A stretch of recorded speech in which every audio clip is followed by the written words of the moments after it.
coming out. You have 100 different things that you could be doing now, and you are here on a sunny, warm day, and I really, really appreciate it. So today is day, 5 of my 50 county tour. I'm getting, in a few weeks, I'm getting to all of the northern half of the Lower Peninsula, and then all of the UP as well. So I'm really looking forward to it, and I appreciate you all being a part of it. I actually want to just say one kind of just somber note at the beginning, but I really feel quite compelled to say this, which is to say what we all know, like we are living in quite a moment right now. It is a dangerous moment. It is an unprecedented moment. And I just want to say that if I am privileged to be the next Attorney General, my number one priority will be to use every power in the office I can to restrain this president. And I'm really grateful to Attorney General Dana Nessel because she's been leaning in and fighting, and I think that's exactly what we need to do. So I just wanted to say that at the beginning. I'll come back to that. But let me, in the few minutes that we have, before we just kind of open it up to have just kind of a broader conversation, let me say something about kind of my story, my background, and something about why I decided to run, and then what it looks like if I'm the next Attorney General. So let me start with a little bit about my background. As I told a few of you, my home is Kalamazoo. It's where I was born and raised. We live there today. My mom was a teacher in the public schools in Kalamazoo for 30 years. She was an MEA member, single parent. My dad was a long distance truck driver. And growing up, I spent a lot of time in a church pew. Our family, it was an important part of our family's life. And in fact, through part of high school, through most of college, I was actually thinking about going into the ministry. And I ended up at Yale Divinity School. And somewhere along that route, I decided to go a little bit of a different direction. I didn't lose my sense of mission, but I decided I wanted to be in a position to help change laws and policies and structures and help build more just communities. And so I decided to go to law school. I applied to the one place I was, which was Yale, and I got in. And I'll have to say my wife, Kristen, was an attorney before I was. I think that was influential on me as well. I'll tell you just something quickly about Kristen. Her passion has always been children. That's why she went to law school. She spent, when we came back to Michigan, she spent several years working for the Michigan ACLU. She ran their Flint water litigation. It wasn't the big case that the AG brought, but it was an important smaller case on behalf of children with disabilities in the schools who were especially impacted by the water crisis. And today she works for our county prosecutor's office. She does abuse and neglect cases in Kalamazoo. I've got two kids. Jake is a junior in high school, and then Grace just graduated from high school. I'm taking one break from my 50 county tour, which is on August the 21st, and driving to Kalamazoo and then driving to Ann Arbor to drop her off at the University of Michigan.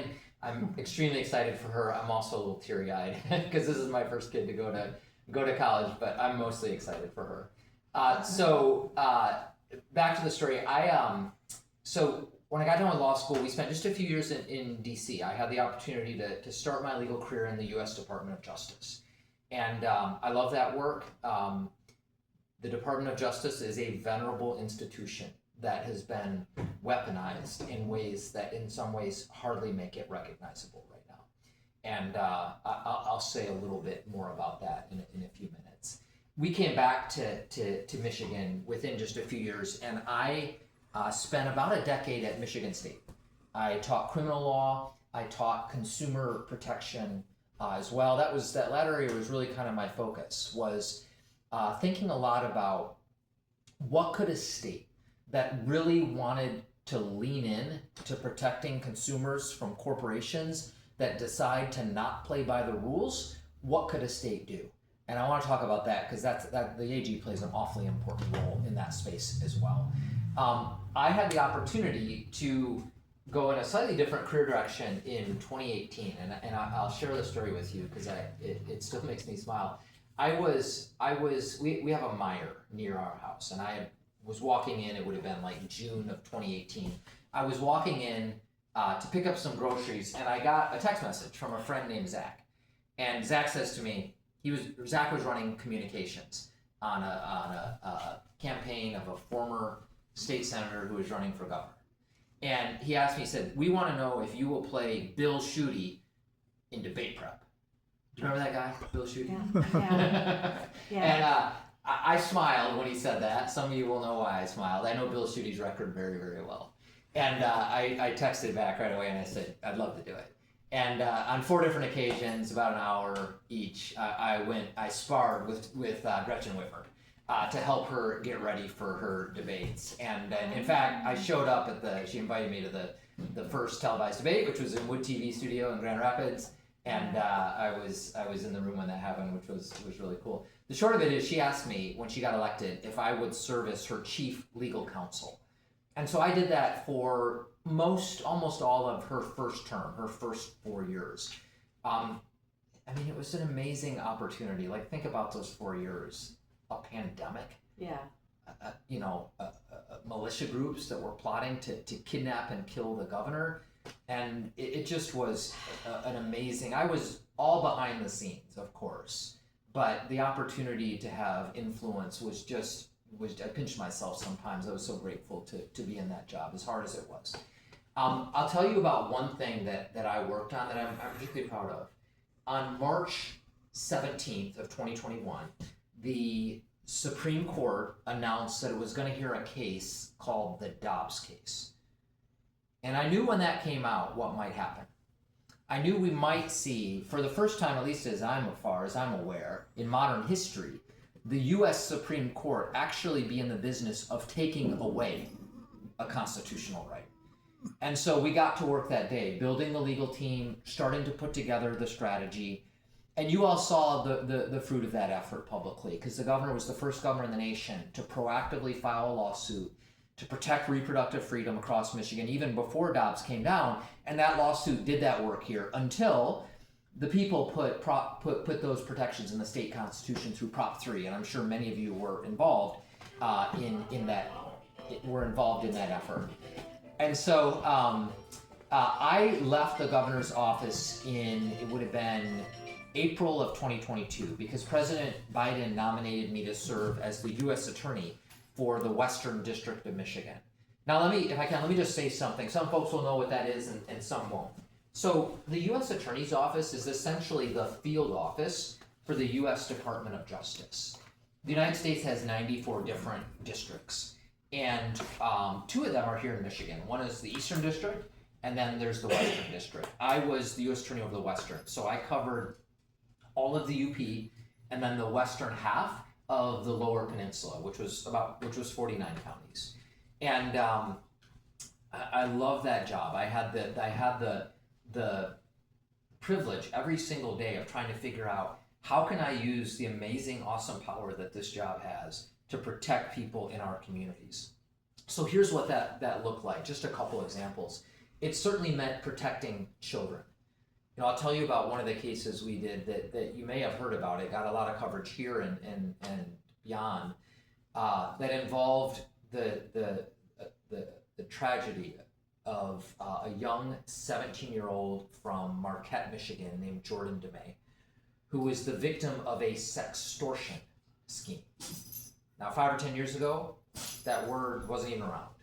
It is a crime that is exploding now. This is a crime where criminal networks targeting young men for money by hacked social media accounts, and they will put in a picture of an attractive young woman, create a fake persona, just send out tons and tons of social media contacts, trying to hook somebody, being very flirtatious. And as soon as they get somebody, their aim is to get a compromising image from that person. And as soon as they do, they then immediately turn to blackmail them. And that's what happened to Jordan. And they demanded from him $1,000, or they said, and they showed that they knew who his friends and family were. They said, we're going to share this with all your friends and family. And he gave them everything he had, which was about $300. And when he said, I don't have any more, and they're just texting him constantly. But when he said, I don't have any more, they said, and I put this in the indictment, I thought it was so important. They said, if you're not going to give us the rest of the money, then you should go kill yourself. And feeling like his life was over, he went and took his life. And we were able to work with the FBI to figure out who did it. They actually traced the the breadcrumbs all the way back to Nigeria, where so many of these crimes were originating. We secured the first extradition ever from the country of Nigeria for the crime of sex extortion. Actually, was at the airport at Gerald R. Ford in Grand Rapids when the plane landed, and we did a press conference because we really, shortly after taking that job, I sat down with the family and they made it very clear that they really, really wanted to use this horrible situation to help educate other young people and other parents about the threats that are out there. And so we did a press conference to do exactly that. And we were able to ultimately secure a conviction. We did work around public corruption as well. You might have seen the case we did against a former Speaker of the Michigan House of Representatives, Rick Johnson. He later became chair of the Michigan Medical Marijuana Licensing Commission. And when he was in that job, he was just pulling in bribes hand over fist. And we charged him and a bunch of lobbyists and secured convictions against all of them. I think that kind of work protecting, I'd say that's our protecting democracy type of work. It's a poison if it's allowed to stand. And so that was really important. We did a lot of work in civil rights, multiple hate crimes cases, and did a bunch of things around just protecting seniors from fraud. We had dozens of these cases. I mean, you all know what I'm talking about because you get them on your cell phones, right? I got these texts, as U.S. Attorney, and sometimes it was all I could do to someone wanted to respond and say, do you know who you've contacted? Right? I never did that, but that's what I wanted to do. We had one victim near here, probably thinking just south here, in Lake County, who the FBI called her and told her that her bank account had been compromised, and she was what we would describe as a vulnerable adult, right? And then they told her, you need to turn your money over to the FBI to protect it. And an FBI agent showed up and she handed over everything that she had, which was $400,000. And we were able to identify who did it. It was another international scam with a bunch of Americans, because you have these they're called mules, people that get the money, right? And then they take a cut and then they send the rest overseas. And we were able to hold them responsible. But we had dozens of those cases. It's really important. I stepped down on Inauguration Day. It wasn't, that wasn't surprising. I was a presidential appointee, and I could have stayed on and been fired in 3 weeks, but I didn't want to do that. I wanted to leave on my own terms. And, I don't know if you remember, Inauguration Day was also a federal holiday, oddly, right? And ironically, horribly, it was MLK Day, right? Right. And so our office was closed, and I drove up from Kalamazoo. Our main office was in Grand Rapids, and I packed my stuff. I left my keys on the desk and then drove back the 47 minutes to Kalamazoo. And I honestly did not know what I was doing next. I wanted to think about running, but this, as you can imagine, this is a very big decision, and it wasn't one I was going to make quickly. And so two things happened to me over the next 3 or 4 months. One is that Kristen, my wife, came to me in late February, and we talked a few times about this, but not a lot. And she just told me very firmly she thought that I should run. And the second thing that happened was not unique to me. It was what I'm sure all of you have experienced. It's just every single day reading the newspaper, feeling like I can't believe this is happening in this country. Right. And then feeling this burning sense that I want to do something. And I just decided that the best thing that I could do would be to run for this office. Because I believe that state attorneys general are on the very front lines of fighting back. They have the ability to get into court like nobody else can. And so I decided to jump in. I've already told you my top priority will be to fight the Trump administration when they hurt Michiganders and when they violate the law, as they do again and again and again. My second priority is pretty close to it, and that is to try to fill the gaps where federal law enforcement has simply laid down its sword. And I have a pretty good understanding of that because I was doing all of that kind of work. It's a few things. It's certainly protecting workers. I mean, you saw that the president, right at the beginning, just illegally fired one of the Democratic appointed members on the National Labor Relations Board. So that body's dead. They don't have a quorum, and they got to have a quorum to meet. So for 4 years, no protections for organized labor. And we got to figure out how states can step in It's not a perfect fit, but there are definitely some things that state AG can do to help protect workers. I think as civil rights as well. I mean, the kinds of work that I did in my office, as you know, it has all stopped at DOJ. And in fact, it's even worse than that. It's worse than that because the Civil Rights Division in DC and Main Justice that I work so closely with is being weaponized so often against the very people that it is supposed to protect. And the good news is here that we have a strong civil rights law in Michigan, especially thanks to our legislature recently, right? It's the Elliott Larson Civil Rights Act. And so I have all the powers I would need as Attorney General to be able to step in and to fill that gap. And then the last thing I would just mention is just another gap that has to be filled is all this work around consumer protection. This work is so vital. I was reminded of this, and you all would have, each of you could tell a story like this, but my dad passed away a few years ago, and I help my stepmom, who is a vulnerable adult. I help her financially, like oversee her finances. And I was, about 4 months ago, I was looking at her checkbook and just noticed she was paying like over $200 a month for cable. And she just doesn't really have kind of the means for that. And I said, I think you should get a lesser plan, save some money. And so she comes back to me 2 weeks later and she says that she did that. But she said, and she was just kind of, by the way, she said, they also told me I had to get a cell phone to do it. Like, here's the thing. My stepmom already had a cell phone. And now she's getting another cell phone in a plan that she doesn't need, right? Yeah. And so I stepped in to help her. And you know how long it took me to get her out of that? And I'll just say, thanks, Peggy. I'll just say, like, not to pat myself on the back, but I'm kind of a sophisticated person at this kind of stuff, right? It took me 4 weeks and hours and hours and hours. And what was very clear to me is that every step of that process, this company had designed it to make the consumer give up. Yeah. Everything down to like trying to download the PDF of her of one of her some past bills.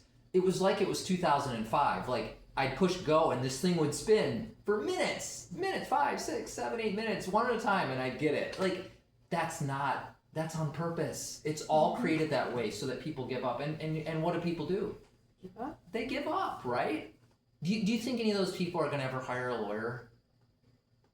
Lawyers are expensive, right? They're $100 plus $200 an hour. Like nobody can do that. But there's one person in Michigan who can, and it's the state attorney general, who has the ability to bring lawsuits on behalf of hundreds or thousands or tens of thousands to band together with other AGs and bring a multi-state action across the United States. Mm-hmm. And that kind of advocacy is so important to protect people from corporations that are not playing by the rules. Let me close by saying this. I want to speak lastly just about kind of what stands between here and me being the next Attorney General. So you all are going to have a choice in who the Democratic nominee for Attorney General is. Some of you for sure will know this, and some of you won't, but there is no primary election in that decision. This is decided under state law at a state convention. It will likely be in April of next year. It will very likely be in Detroit. If you are a member of the state party, 30 days in advance, you show up in Detroit, you can vote. And it's a proportional voting system, which means every county has an allocated number of votes. And so I'm making this up, but let's say Manistee has 30 votes, right? And let's say 3 of you show up in Detroit. That means you'll each exercise effectively 10 votes, right? So each county has a set say, and whoever shows up decides what that say is, right? And so let me tell you, you all will make up your own minds, but let me tell you, as I see it, the case for me.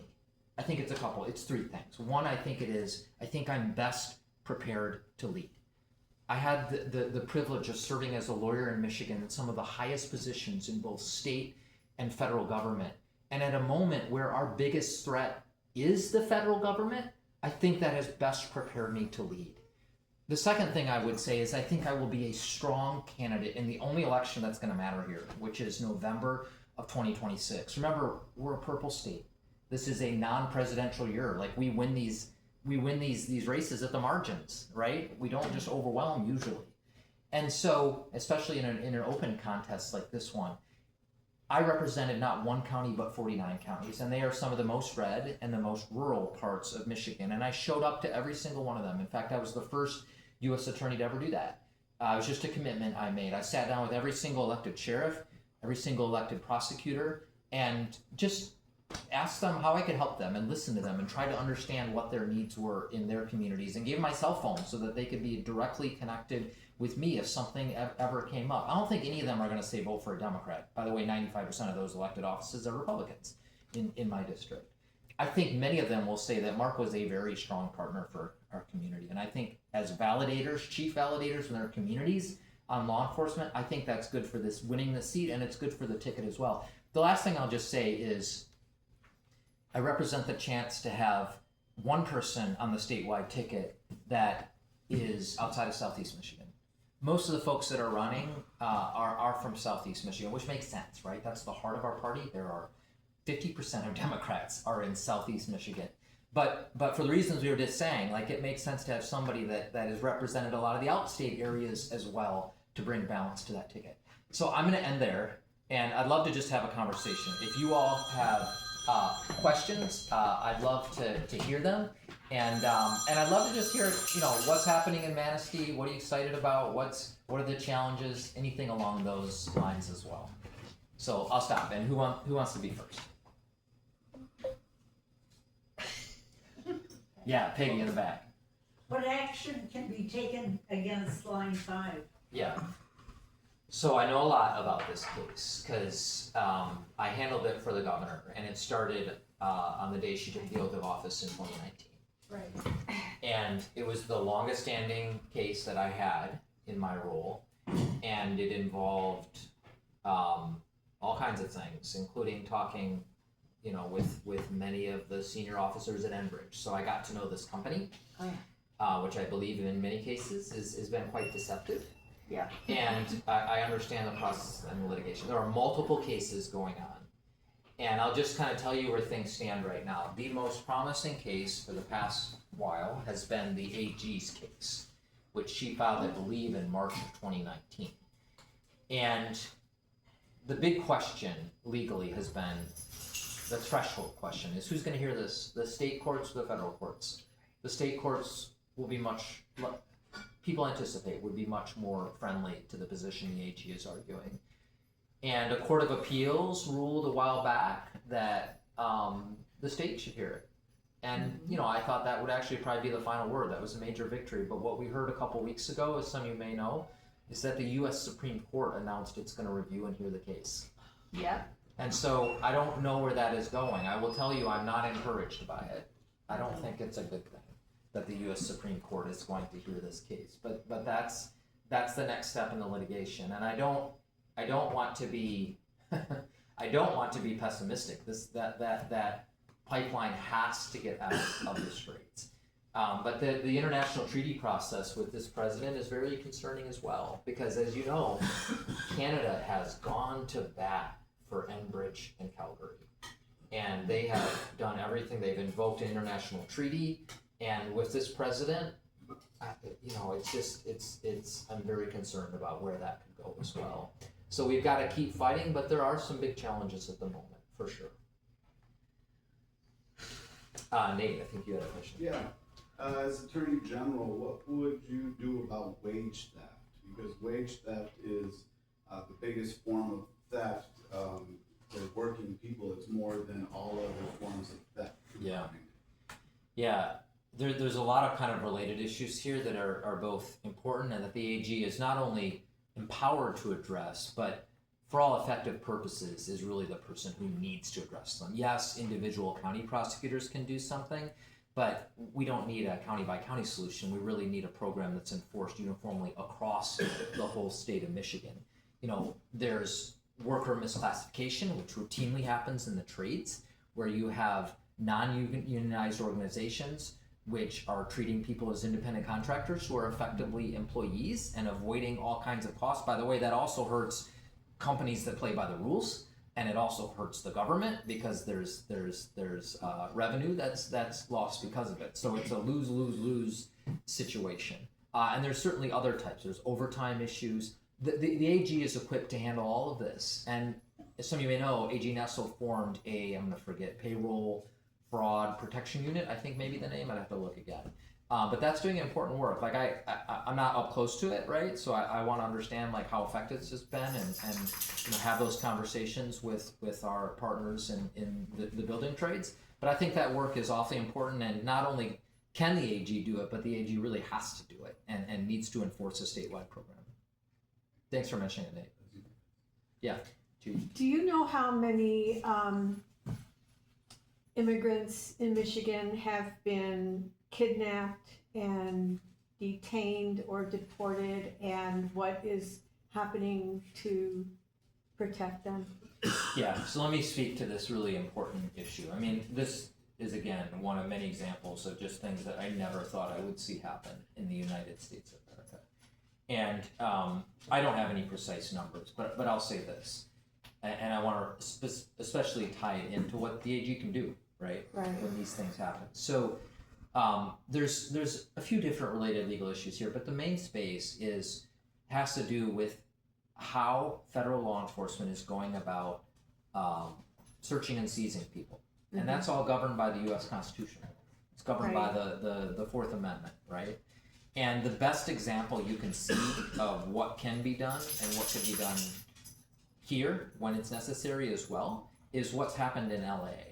I don't know if any of you have seen, I'm not quite sure about it. I think it's the Michigan ACLU, not the Michigan, I think it's the ACLU, which filed a lawsuit against DHS, ICE in LA for how they are conducting their searches and seizures. And the allegation is that the government does not have the kind of necessary, what we call in the law, particularized understanding that this person has likely violated the law, but they're looking at like the color of their skin.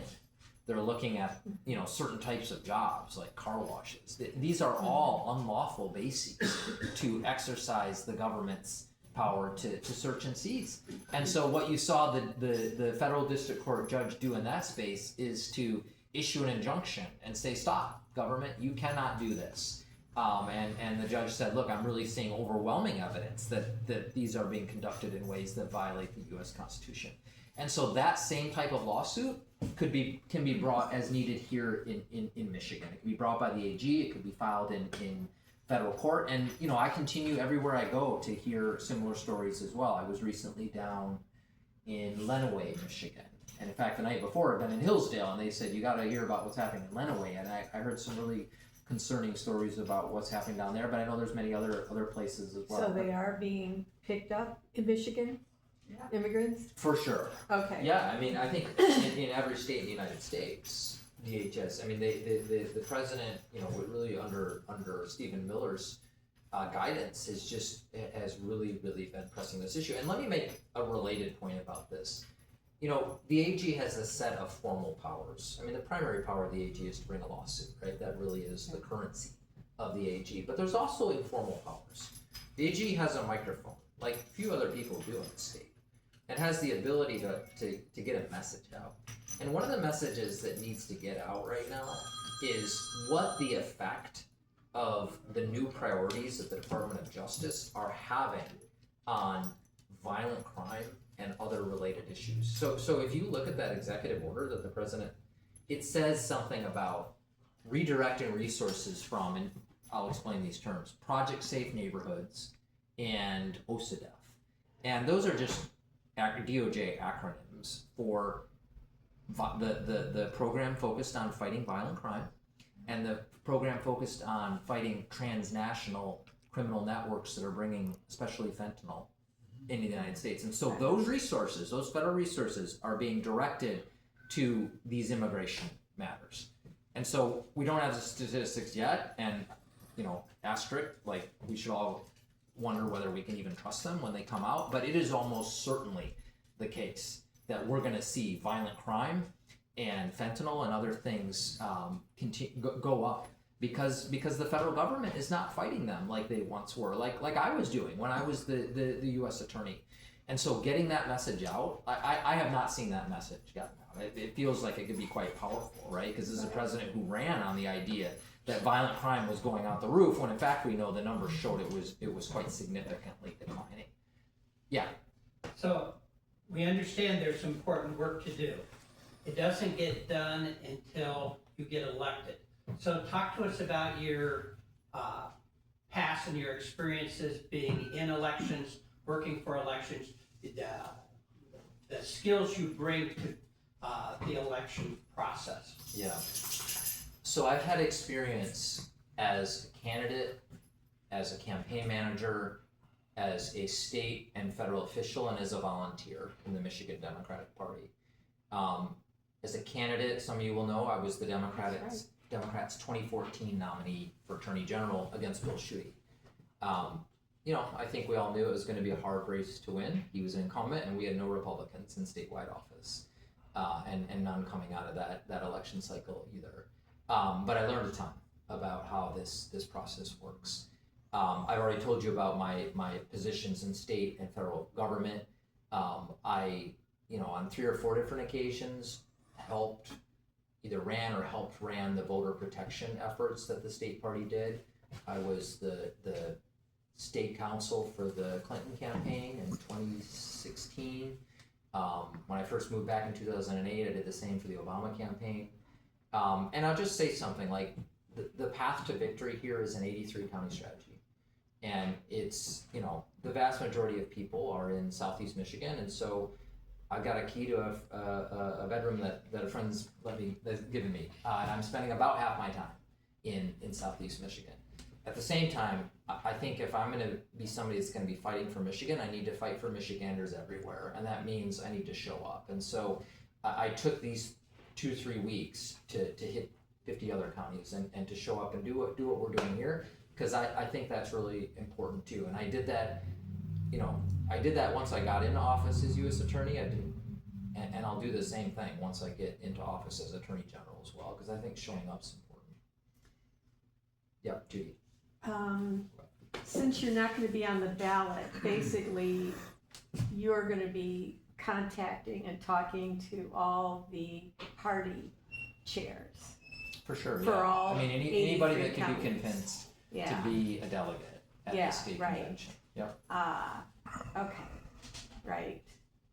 So that's why Barb Byram's got on the phone and called all our precinct delegates. Yeah, okay. Mm-hmm. So there's one slight wrinkle to how the party rules work. There's one group of people that do not have to be members of the party 30 days in advance to vote, and those are precinct delegates. They can show up the day of. Right. Yep. So that's why.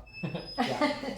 Guys, as you travel around, are you stopping and talking to the sheriffs and police chiefs of the local communities in which you're traveling through? So I have done a lot of that work as U.S. Attorney for sure, and I talked a little bit about that. In fact, all of them in my in the 49 counties I was in.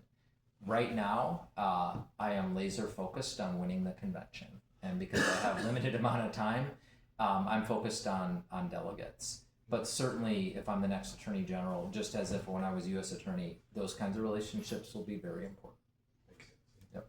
Who else is running for this office? So on the Democratic side, there are 3 of us: the county prosecutor from Washtenaw, Ann Arbor, and then the county prosecutor from Oakland. And then on the Republican side, there is the Eaton County prosecutor is running, and the first one in was a lawyer for one of the false electors is running as well. Right. So keep coming. So yeah, that's what the field looks like. Peggy. The Anishinaabe caucus are talking about line 5 a lot. Yes. And they have, their ancestors are buried where the tunnel is going. And they've been told to either move the bones or the company will. And so they're at an impasse right now.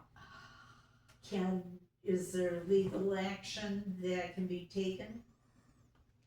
I'd have to look at that a little bit closer because it's, as I know from being U.S. attorney, the body of law around the tribes is very complex, and I would want to look, like, if there's something that can be done, even creatively, like, I want to do it. But in terms of like knowing exactly what can be done, I need to look a little closer. I don't actually think I'd heard that yet, so I'm interested in learning a little bit more about that. But I appreciate you mentioning it.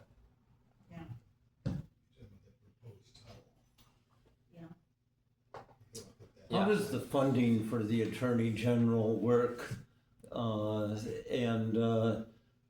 How much will you be controlled by the legislature on giving you the funds that you need? Or if the governor ended up not a Democrat, Oh, yeah. what would be the relationship then? Yeah, I mean, we've had that before, of course, right?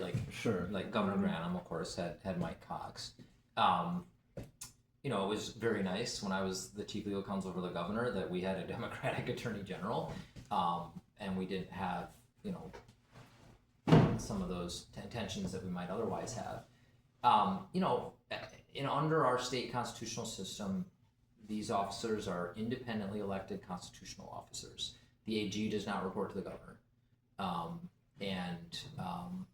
So, you know, I think there are different ways to handle some of the conflicts that can come up. I think what we most usually see is that if the governor needs representation on an issue and the AG doesn't agree with that position, the AG will put up a firewall in his or her office and have some employees represent the governor. They have a right to have attorneys, but then the AG will put him or herself on the other side and then perhaps argue against the governor.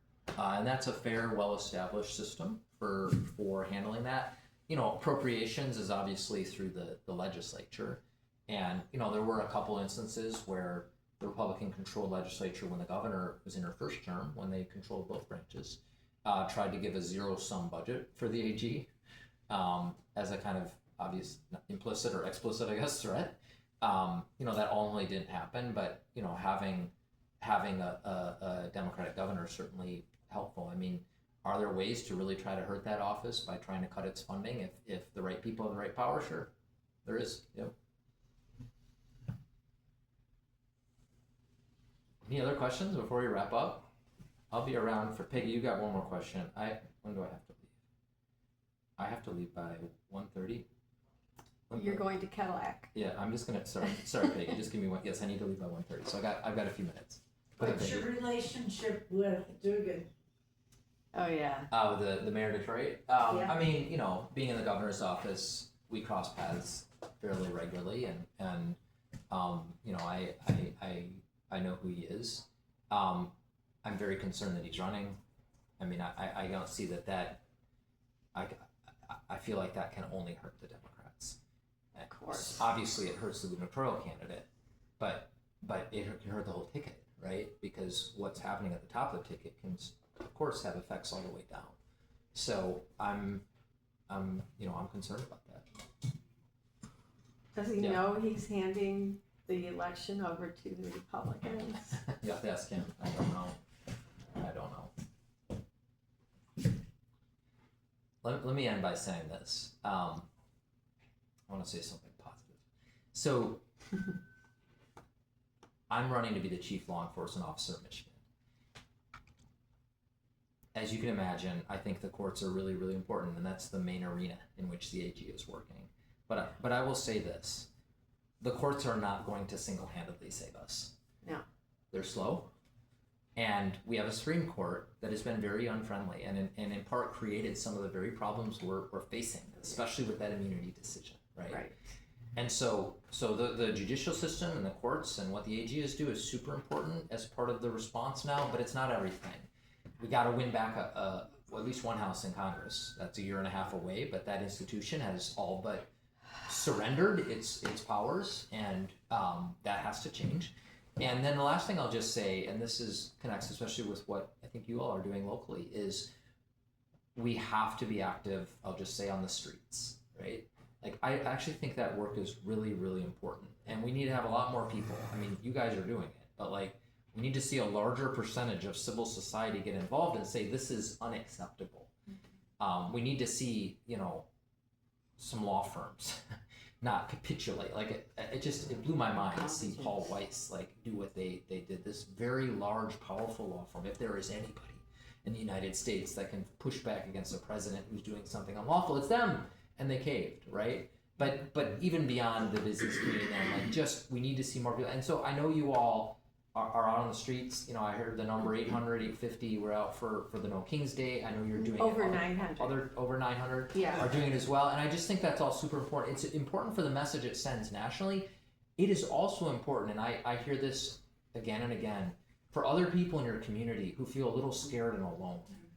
Right? On No King's Day, I went up to Gaylord, the Indivisible group organized up there, and they invited me to speak. So I decided to go up there, and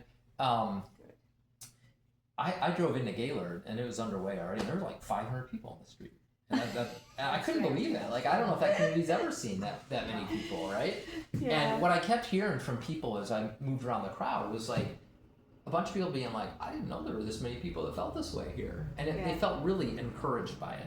And so you all are kind of brave and out there, right? You're doing this stuff already, but what you're doing is really helpful and encouraging and empowering to a bunch of other people that share your concerns, but for reasons that are understandable, have been a little afraid and feel kind of isolated and alone. So just thanks for all of the work that you all are doing, and thanks so much for having me here today. I really appreciate it. I'll be around for a few minutes. Oh, let me. I have one more thing, importantly, that I left out of my speech. I'll just say this. I have a couple asks for you all. One thing, and you will not be surprised, is that just to simply say, I'm going to pass these around. Maybe I'll ask Judy to pass these around.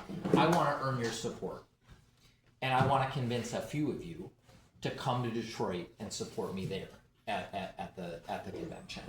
What I'm handing you out is it's a card that gives a little information about me, gives my website, and it also gives you a space to, if you want, to pledge support for me. It's really important for me to be able to track that. You can fill out the form and hand it to me before I leave, or you can very easily go online and do it with that QR code as well. And so I want to earn your support, and I won't add anything else. The second thing I'll mention is I'd like to identify one or two people here in Manistee County that could say, I'll be your, let's call it a county captain. Not a lot of work, but just somebody who says, I'm going to be at the convention, or I'm going to try to be there, and I'll help you figure out who else from here we can get there as well. If that's something you're open to, just catch me afterwards and let me know. I'd really welcome it. And then lastly, I'll just say, as you can expect, I've got to earn financial support to be able to do this. I've got envelopes if anybody's willing to help. Small donors, I'm grateful for as well, too, because I'd love to have support in every single county in Michigan that way. So thank you all so much for having me, and I'll be around for a little while, and we can chat one-on-one. Thank you.